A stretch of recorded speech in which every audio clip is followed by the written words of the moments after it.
مصیبتوں میں اللہ تعالیٰ نے دو چیزوں سے مدد حاصل کرنے کا حکم دیا. یا ایھا الذین آمنوا استعینوا بالصبر والصلاۃ، اے ایمان والو اپنی مصیبتوں میں، اپنی پریشانیوں میں تم صبر اور نماز کے ذریعے مدد طلب کرو. یہ صبر کیا ہوتا ہے؟ ایک بہت بڑے تابعی گزرے ہیں عبد الرحمن بن زید بن اسلم، انہوں نے صبر کی ڈیفینیشن بتائی کہ صبر کس کو کہتے ہیں. انہوں نے کہا کہ صبر دو چیزوں کا نام ہے.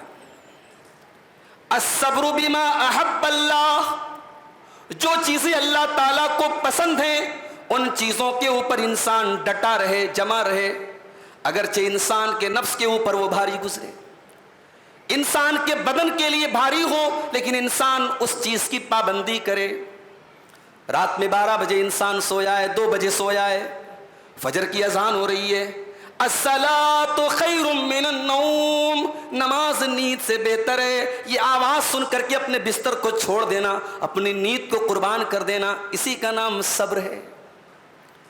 رمضان کا مہینہ آ گیا، صبح آپ نے 5 بجے سحری کھائی ہے، شام کو 6:30 بجے آپ کو افطار کرنا ہے. گرمی کا موسم ہے، اللہ کا حکم ہے، آپ کے نفس کے اوپر مشقت ہے، پریشانی ہے، مگر اللہ کی رضا کے لیے، اللہ کو راضی کرنے کے لیے ہم 15 گھنٹے کا 14 گھنٹے کا روزہ رکھتے ہیں. اسی کا نام صبر ہے. الصبر بما احب اللہ، جو چیزیں اللہ تعالیٰ کو محبوب ہیں ان چیزوں کی پابندی کرنا. وَإِن ثَقُلَ عَلَى النُّفُوسِ، اگرچہ وہ انسان کے نفس کے اوپر بھاری ہو، انسان کے بدن کے اوپر بھاری ہو. یہ صبر کی پہلی قسم ہے. اور صبر کی دوسری قسم وَالصَّبْرُ عَمَّا كَرِهَهُ اللَّهُ، اور جن چیزوں کو اللہ تعالیٰ ناپسند کرتا ہے ان سے بچنا، ان سے بچنا. وَإِنَّ زَعَتْ إِلَيْهِ الْأَهْوَاءُ، اگرچہ خواہشات وہاں لے کے جانے کی کوشش کرے. ایک مسلمان عورت ہے، گھر سے پردے میں نکلتی ہے، دنیا جہان کی لڑکیوں کو، عورتوں کو دیکھ رہی ہے، وہ بے پردہ نکل رہی ہیں، وہ اپنے حسن کی نمائش کر رہی ہیں، وہ اپنے جسم کو دکھا رہی ہیں.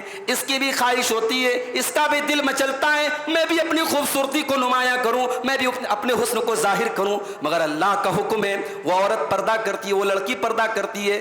اسی کا نام صبر ہے. زمانے میں ہر طرف بے حیائی کا دور دورہ ہے، بدکاری کا دور دورہ ہے، زناکاری بہت عام ہو رہی ہے.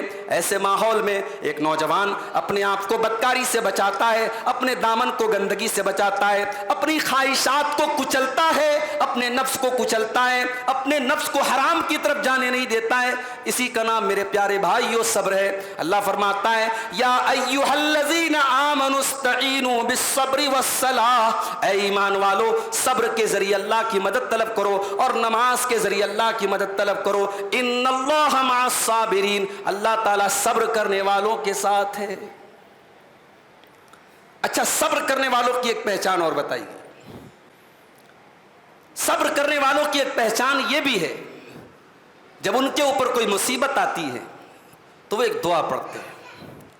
الذین اذا اصابتہم مصیبہ، الذین اذا اصابتہم مصیبہ قالوا انا للہ وانا الیہ راجعون. جب ان کے اوپر کوئی مصیبت آتی ہے تو وہ یہ پڑھتے ہیں انا للہ وانا الیہ راجعون. ہم اور آپ بھی پڑھتے ہیں. کسی کے انتقال کی خبر سنی، ہم نے انا للہ وانا الیہ راجعون پڑھ دیا. مگر صرف پڑھتے ہیں یا اس کو سمجھتے بھی ہیں کہ اس کا مطلب کیا ہے؟